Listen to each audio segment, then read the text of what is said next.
درود و سلام کی مقبول و نادر کتاب التفکر والاعتبار فی فضل الصلاۃ والسلام علی سیدنا و مولانا محمد النبی المختار کے مقدمے کے اردو ترجمے کے 7ویں حصے کو پڑھنے کا شرف حاصل کرتے ہیں۔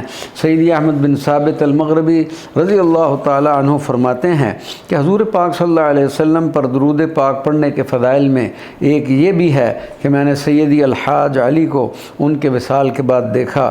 وہ مصلح اور متقی لوگوں میں سے تھے اور وہ میرے شیخ ابو الغیث قشاش کے دوستوں میں سے تھا۔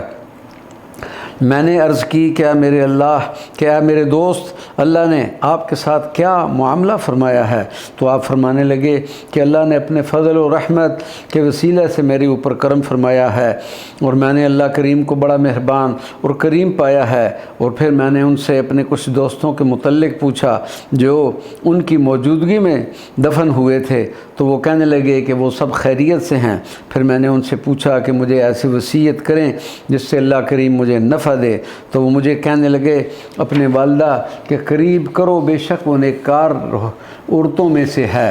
پھر میں نے کہا کیا میرے محترم، میں آپ سے اللہ اور اس کے رسول کریم صلی اللہ علیہ وسلم کے واسطے سے سوال کرتا ہوں کہ آپ میرے لیے حال اور اجتہاد میں سے کیا ظاہر ہوا ہے؟ تو وہ مجھے کہنے لگے کہ میں آپ کو یہی وصیت کرتا ہوں کہ حضور پر کثرت سے درود پاک پڑھو اور حضور پر درود پاک پڑھنے کے متعلق جو کچھ نظم کیا ہے اس میں زیادتی اور کثرت کرو۔ تو میں نے ان سے کہا کہ کیا یہ درود پاک پہنچتا ہے اور کہاں سے تجھے اس کا علم ہوا؟ حالانکہ میں نے اس کو تمہاری موت کے بعد لکھا ہے۔ وہ کہنے لگے کہ اس درود پاک کے نور نے 7 آسمانوں اور زمینوں کو منور کر دیا ہے۔ تیرے اوپر درود پاک پڑھنا اور اس میں کثرت کرنا ضروری ہے، اور اللہ کی بارگاہ میں سوال کرتا ہوں کہ وہ مجھے ان لوگوں میں سے بنائے جن کے دلوں کو اللہ نے اپنے ذکر اور حضور پر درود پاک پڑھنے کے ساتھ زندہ رکھا ہے، اور ہمیں اور ہمارے دوستوں کو حضور کے پڑوس میں چن لے اور دنیا اور آخرت میں اپنے احسان اور کرم سے اپنے چہرت کی زیارت سے محروم نہ فرمائے۔ بے شک وہی توفیق کا مالک ہے، نہ اس کے سوا کوئی پروردگار ہے اور نہ ہی ان کے سوا کوئی مددگار ہے۔ حضور پر درود پاک پڑھنے کے فضائل میں سے ایک یہ ہے کہ ایک رات خواب میں نے ایک جدا ہونے والے بڑے شخص کو دیکھا جو کہہ رہا تھا کہ جو حضور کی زیارت کا ارادہ رکھتا ہے وہ میرے ساتھ چلے۔ میں اس جدا ہونے والے آدمی کے ساتھ چلا، لوگ میری پیروی کر رہے تھے۔ میں ایک بلند کمرے کی طرف چلا اور اس کے بائیں جانب ہوا تاکہ دروازہ ڈھونڈوں۔ لوگ کہنے لگے کہ کمرہ کے دائیں طرف متوجہ ہو۔ میں نے دروازہ دائیں طرف پایا، میں اندر داخل ہوا تو حضور صلی اللہ علیہ وسلم کو اپنے صحابہ کرام کے ساتھ تشریف فرما دیکھا۔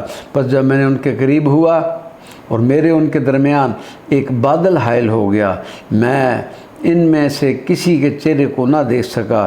میں نے الصلاۃ والسلام علیک یا رسول اللہ کہا اور عرض کی اے رسول محترم، میرا تو آپ سے یہ معمول نہیں ہے۔ تو آپ نے فرمایا کہ تیرے اور میرے درمیان دنیا کے پردے حائل ہو گئے ہیں، اور مجھے زجر و توبیخ کرنا شروع کر دیا۔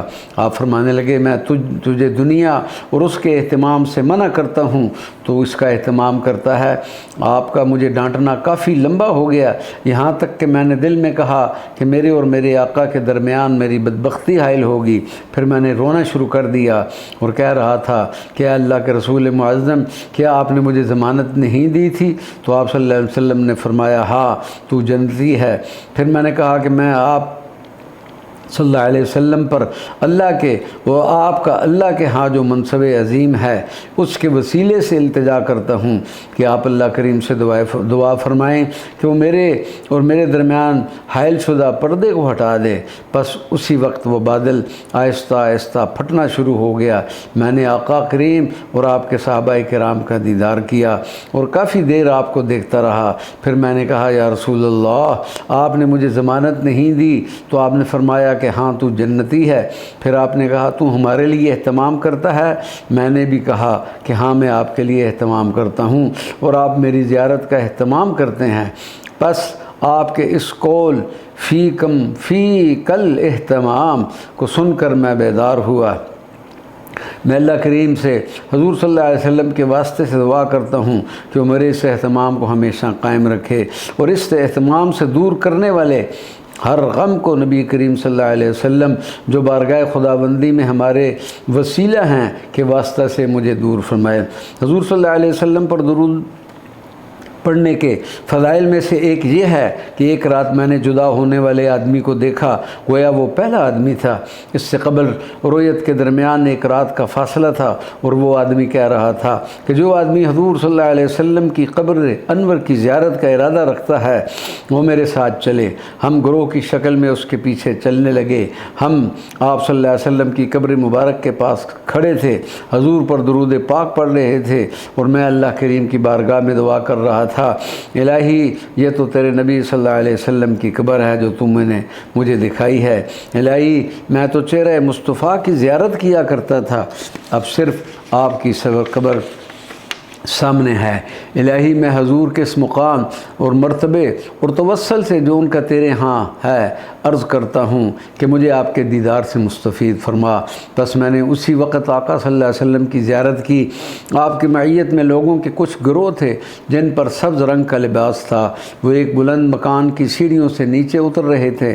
جب حضور نبی کریم صلی اللہ علیہ وسلم کی نگاہ میرے اوپر پڑی تو حضور فرمانے لگے، ہم کہتے ہیں نا کہ تجھ میں اہتمام ہے اور تو ہمارے لیے اہتمام کرتا ہے۔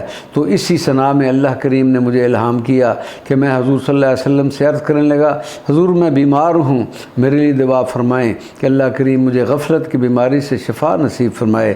آپ میرے قریب ہوئے اور ہاتھ مبارک سے میرے سر کو پکڑ لیا، دوسرے ہاتھ مبارک سے میرے سر کے اوپر مار رہے تھے اور ساتھ کہہ رہے تھے، قریب اللہ تجھے شفا دے گا۔ 3 مرتبہ یہ الفاظ دہرائے، پھر 3 مرتبہ یہ کہا کہ اللہ نے تجھے شفا دے دی ہے۔ ہر کلمہ کہتے وقت میرے سر پر ضرب لگاتے اور دوسرے ہاتھ سے میرے سر کو پکڑ رکھا تھا۔ اللہ کی قسم میں نے محسوس کیا کہ کوئی برف کی طرح ٹھنڈی اور شیریں چیز میرے جسم سے دل میں اتر رہی ہے، اور پھر میں نے محسوس کیا کہ کوئی چیز میرے دل اور باطن سے نکل کر پاؤں تک پہنچی اور پھر پاؤں سے نکل کر زمین تک پہنچ گئی۔ اللہ کی عزت کی قسم آپ کا ہاتھ مبارک میرے سر سے جدا نہ ہوا یہاں تک کہ میرا دل منور ہو گیا اور نور میرے دل میں پھیلنے لگا۔ پھر وہ بزرگ جو سبز رنگ میں ملبوس تھے آپ صلی اللہ علیہ وسلم کے ارد گرد تھے، میں نے ان سے بڑھ کر کوئی حسین نہیں کبھی دیکھا۔ نور ان کے چہروں سے ٹپک رہا تھا۔ ان سے حضور نے کہا کہ اس کو اپنے پاس بٹھا لو۔ انہوں نے میرے لیے سبز رنگ کی قالین بچھائی اور اس پر مجھے بٹھایا، خود بھی ساتھ بیٹھ گئے۔ پھر وہ قالین ہمیں اپنے ساتھ لے کر ہوا میں اڑنے لگی۔ میں نے زمین کی طرف دیکھا تو مجھے اپنے نیچے سفید رنگ کے سمندر نظر آئے۔ پھر ہم ان سمندروں سے آگے گزر گئے۔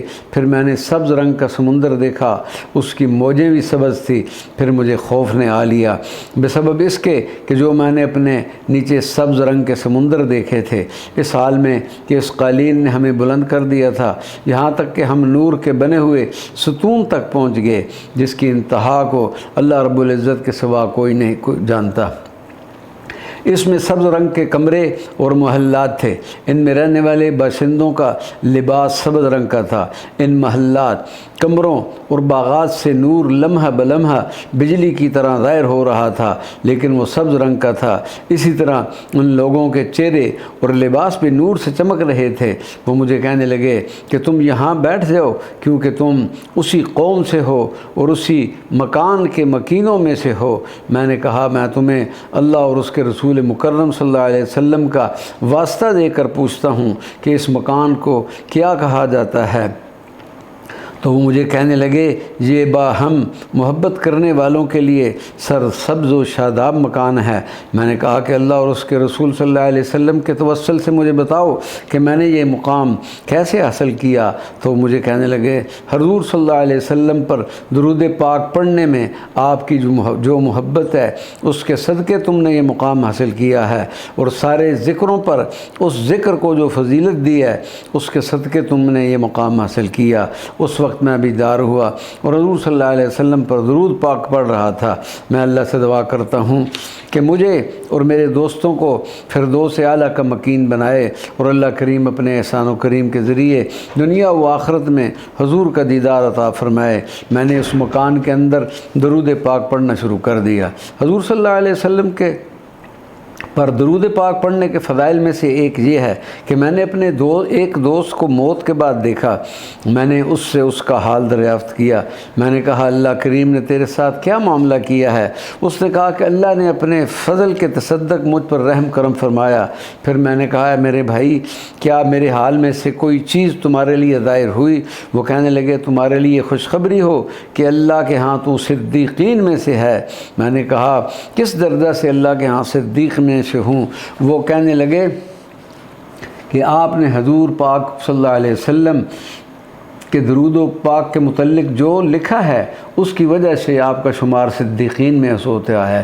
اسی طرح میں نے دو آدمیوں کو دیکھا، میں ان کو مخزن کے راستے سے جانتا تھا۔ میں نے ان کو ان کی موت کے بعد دیکھا۔ میں نے ان سے پوچھا کہ تم کیا ہم سے آگے یعنی عالم برزخ میں نہیں چلے گئے؟ وہ کہنے لگے کیوں نہیں؟ میں نے ان سے کہا کہ میں اللہ اور اس کے رسول صلی اللہ علیہ وسلم کا واسطہ دیتا ہوں کہ تم بتاؤ اللہ نے تمہارے ساتھ کیا سلوک کیا ہے؟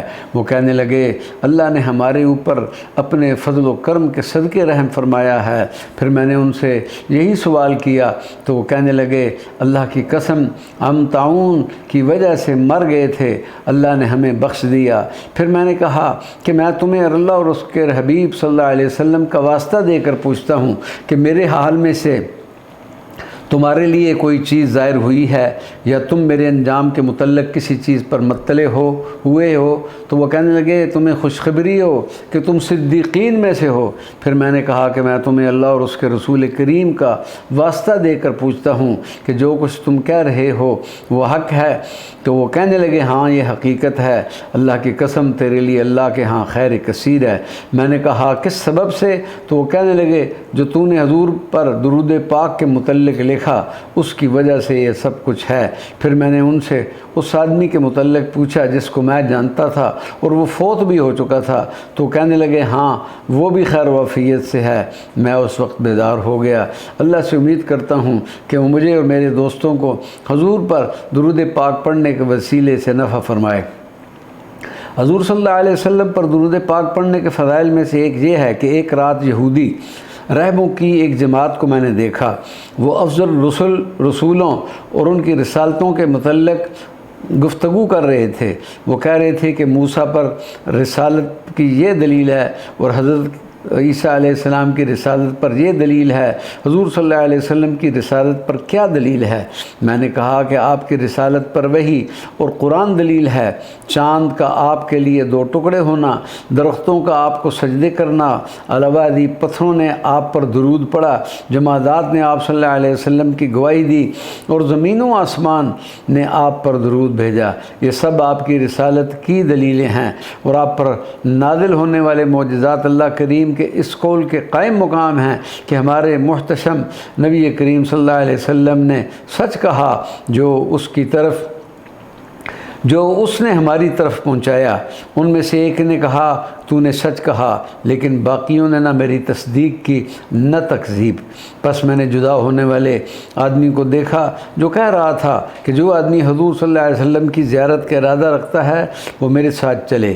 پس میں اس چلنے والے آدمی کے ساتھ چلنے لگا تو میں نے اس کو ایسے چشمے پر پایا جس سے پانی بہہ رہا تھا، وہ دودھ سے زیادہ سفید، برف سے زیادہ ٹھنڈا اور شہد سے زیادہ شیریں تھا، اور حضور صلی اللہ علیہ وسلم اس کے پاس تشریف فرما تھے۔ جبریل بھی ان کی معیت میں تھے۔ میں نے آپ پر درود و سلام پڑھا، آپ کے قریب ہو کر سلام عرض کیا تو آپ صلی اللہ علیہ وسلم نے فرمایا جبریل کو بھی سلام کرو۔ میں نے انہیں سلام کیا اور کافی دیر تک انہیں دیکھتا رہا اور ان سے دعا کے لیے عرض کی۔ انہوں نے میرے لیے دعا فرمائی۔ پھر میں نے کہا یا رسول اللہ صلی اللہ علیہ وسلم اپنے ہاتھ مبارک سے مجھے اس چشمے سے پانی پلائیں۔ آپ صلی اللہ علیہ وسلم نے اپنے ہاتھ سے مجھے 3 چلو پانی پلایا۔ میں نے ان کے ہاتھوں سے پانی کے ہر گھونٹ کے پیتے وقت اچھی نیت کی۔ اس کے بعد میں بیدار ہو گیا۔ میں اللہ کریم سے امید کرتا ہوں کہ مجھے حضور پر درود و سلام کے صدقے وہاں تک پہنچائے اور وہ کچھ عطا فرمائے جو میں نے ان دنوں سے ارادہ کیا تھا۔ ان دنوں پر اللہ کی جانب سے افضل درود اور بہتر سلام ہو۔